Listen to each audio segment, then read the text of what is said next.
নমস্কাৰ দেৱাশিষ বস্ত ডাঙৰীয়া, আপোনাক NB নিউজলৈ স্বাগতম জনাইছোঁ। কালি যিটো ঘটনা সংঘটিত হৈছে পহলগামত, এই গোটেই ঘটনাৰ সময়ত আপুনি সেই স্থানত উপস্থিত আছিলে। গোটেই কথাটো অকণমান আপুনি কওকচোন, কি হৈছিলে বা কি দেখিছিলে? আমি ঘটনাস্থলীত গৈ পালোঁ এৰাউণ্ড 1:45 হ'ব, 2টা মানত। তেনেকুৱা 1:30 হ'বই। আৰু মোৰ বোধেৰে 2টা মানত, ইমানটো ঘড়ী চোৱা 2টা মানত বোধ কৰোঁ ঘটনাটো আৰম্ভ হ'ল। প্ৰথমে এটা গুলীৰ শব্দ যেতিয়া শুনিলোঁ, মোৰ লগতে এটা লোকেল আছিলে ফটোগ্ৰাফাৰ সুধিলোঁ কি হ'ল। ফটোগ্ৰাফাৰে ক'লে এই ফৰেষ্টৰ মানুহে মাজে মাজে ব্লেংক কৰে, এই পাহাৰৰ পৰা জন্তু জানোৱাৰ নামি আহে, কেতিয়াবা ডিষ্টাৰ্ব কৰে টুৰিষ্টক, সেইকাৰণে এইবোৰ কৰি থাকে। মই তেনেকৈ ভাবিছোঁ। 2টা গুলীৰ শব্দ শুনিলোঁ প্ৰথমতে। তাৰপিছত 2, 3, 4টা গুলীৰ শব্দ শুনোতে মই ল'ৰাটো লক্ষ্য কৰিলে যে এজনক গুলী মাৰিলে ডাইৰেক্টলি, মানুহটো লুটিয়াই পৰিলে। তো দেখি তেওঁ অলপ পেনিক আৰম্ভ হৈ গ'ল। একেলগে হঠাতে 10-15 গুলীৰ শব্দ শুনা গ'ল, গোটেই চত্বৰটো জুৰি। এইটোতো এটা ডাঙৰ গ্ৰাউণ্ডটো, গ্ৰাউণ্ডত গুলীৰ শব্দ, চাৰিওফালে গুলীৰ শব্দ আৰম্ভ হৈ গ'ল। আমি কৰ্কটাকে এটা গছৰ তলত আহি আমি শুই পৰিলোঁ। আৰু মই দেখিলোঁ যে যিকেইজন ইয়াতে মোৰ আগতে আহি শুই আছিলে, তেওঁলোকে এই লা ইলাহা ইল্লাল্লাহ জপি আছে। আৰু তো ময়ো দেখা দেখি লা ইলাহা ইল্লাল্লাহ আমিও জপা আৰম্ভ কৰি দিলোঁ। এজন মানুহ শুব পৰা নাই বোধ কৰোঁ। তেওঁ আহিলে, দৌৰি আহিলে ইয়াতে, কিন্তু তেওঁ থিয় হৈ আছিলে।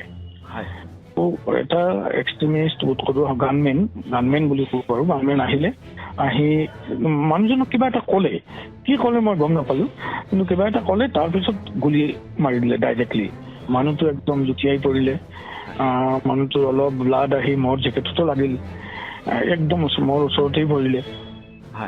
তাৰপিছত মানুহটো ঘূৰি থাকিলে। এই যে আমি 15-20টা যে একেলগে গোট খাই শুই আছিলোঁ, আমাক ঘূৰি থাকিলে। আৰু একবাৰ মোৰ ওচৰত আহি অলপ ঝুঁকি মোক সুধিলে, কি কিয়া বল ৰহে হো। তো মোৰতো তেতিয়া চাউণ্ড ট্ৰাকত চাউণ্ডটো কমি আহিলে, কিন্তু মই তেতিয়া লা ইলাহা ইল্লাল্লাহ কৈ থাকিলোঁ। তো তেতিয়া মোক এৰি দিলে। বন্দুকটো উঠাই ল'লে। বন্দুক যে মোক ধৰিছিলে মই কিন্তু দেখা নাই, মোৰ ল'ৰাই দেখিলে। মইতো এইফালে চোৱা নাই। মোৰতো বন্দুক লগাইছিলে নেকি আপোনাৰ? লগাইছিলে বুলি মোৰ ল'ৰাই ক'লে, লগাইছিলেই। বন্দুকটো একেবাৰে মোক টাচ কৰা নাই, কিন্তু মোৰ ফালে টাক কৰি মোক সুধিছিলে যে কি কিয়া বল ৰহে হো। তো মই লা ইলাহা ইল্লাল্লাহ অলপ লাউডলি কোৱাৰ চেষ্টা কৰিলোঁ। তাৰপিছত মানুহটো অলপ পাক খাই গ'ল 2-3 বাৰ। আমাক পাক খাই লাহে লাহে বেলেগ এটা ফালে যোৱা আৰম্ভ কৰিলে। যেতিয়া 20 মিটাৰমান দূৰত গ'ল, তেতিয়া আমি একদম দৌৰি, আমাৰ ওচৰতে এটা ফেঞ্চিং আছিলে, এই ফেঞ্চিঙৰ ওচৰতে গৈ কোনোমতে ফেঞ্চিংটো 10-12 ফুট ওখ হ'ব, কোনোমতে ফেঞ্চিংটো ক্ৰছ কৰি পাহাৰত ক্লাইম্ব কৰা আৰম্ভ কৰি দিলোঁ। আৰু 2-2.5 ঘণ্টামান ক্লাইম্বিং, তাৰপিছত কেতিয়াবা ডাউনত যাব লগা হয়। এই ঘোঁৰাৰ যিটো বাটৰ চিন আছে, ঘোঁৰাৰ বাটৰ চিন অনুসৰি আমি গৈ থাকিলোঁ আৰু প্ৰচিড কৰিলোঁ। এটা গাঁৱত গৈ পালোঁ, তেতিয়া নেটৱৰ্কো পালোঁ। তো মোৰ ড্ৰাইভাৰে মোক ফোন কৰিলে। তেতিয়া এটা কাশ্মীৰী মহিলাক মই ক'লোঁ, গাঁৱত এজন মহিলাক দেখিলোঁ, তাক ক'লোঁ যে আপুনি অলপ বুজাই দিয়ক আমি ক'ত আছোঁ এতিয়া। তো কাশ্মীৰী ভাষাত কিবা বুজাই দিলে। মই, মোৰ ফেমিলি, মোৰ ল'ৰাটো আছিলেই, লগতে আৰু ছত্তীশগড়ৰ এজন মহিলা, তাৰ কণমানি ছোৱালী এজনী, কোলাত লৈ আমি নামি আহিলোঁ। আৰু এইফালে মোৰ ড্ৰাইভাৰে ঘোঁৰা লৈছিলোঁ আমি, ঘোঁৰাক আকৌ পঠিয়াই দিলে এই বাটেৰে। এটা সময়ত ঘোঁৰাক গৈ পালোঁ, ঘোঁৰাই আমাক ৰেস্কিউ কৰি লৈ গ'লে পহলগাম, য'ত গাড়ীবোৰ থাকে। তাৰপিছতো আমি শ্ৰীনগৰ গুচি আহিলোঁ। যোৱাকালি পহলগাঁও থকাৰ কথা আছিল। কোন গৈছিলে? আপোনালোকৰ পৰিয়ালৰ কোন কোন আছিলে? মই, মোৰ ল'ৰা আৰু মোৰ মিছেছ। আৰু আপোনালোক কালি পহলগাম গৈছিল নহয় জানো? হয়। মানে শ্ৰীনগৰৰ পৰা গৈছিলে শ্ৰীনগৰৰ পৰা।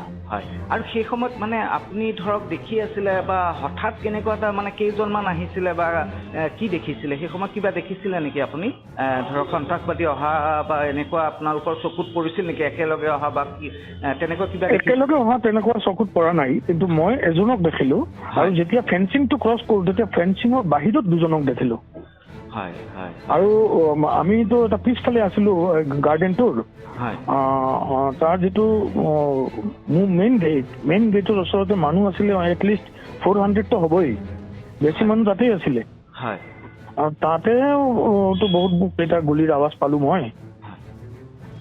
বোধ কৰো মানে 5-6জনতো হ'বই, তাৰ কম হলে কেনেকে হ'ব। এই এটা ভিডিঅ' ভাইৰেল হৈ আছে মানে হাজবেণ্ড ৱাইফ গৈছিলে যে তেওঁলোকক আপুনি ওচৰৰ পৰা দেখিছিলে নেকি সেই সময়ত? মানে আপোনাৰ ধৰক ফুৰি থাকোতে এনেকুৱা দেখিছিলে নেকি তেওঁলোকক? মোৰ ল'ৰাই দেখিছে। আমাক মানে যিটো এই ফেমিলিটো আমাতকে বোধ কৰো 20 মিটাৰ্ছৰ মাজতেই আছিলে। হয় হয়, মানে মোটামুটি গোটেইখিনি আপোনালোক ওচৰা ওচৰিকে আছিল, কিন্তু আপোনালোকে একদম 4জনক মই দেখিলো, লাষ্ট 4টা ডেড বডি মই দেখিলো। হয় হয় হয়, আৰু আপুনি কেৱল মাত্ৰ আপোনালোক গছৰ তলত লুকাই পেলাই মানে আপোনালোকে প্ৰাণ ৰক্ষা কৰিলে আৰু? নাই, আমাৰতো একদম ওচৰতে আহিছিলে নহয়, আহিতো এজনক গুলিয়াই দিলে গছৰ তলতেই। কিন্তু কোনো কাৰণে এজনক গুলিয়াই আৰু আমাৰ টিমক বাকী কেইজন তাক আৰু ডিষ্টাৰ্ব মানে গুলিয়াই দিয়া নাই আৰু কোনো মতে বাচিলো আৰু। হয় হয়, ধন্যবাদ ডাঙৰীয়া, আপোনালোক সকলোৱে ঘূৰি আহক, আমি ভগৱানৰ ওচৰত প্ৰাৰ্থনা কৰিছো। ধন্যবাদ।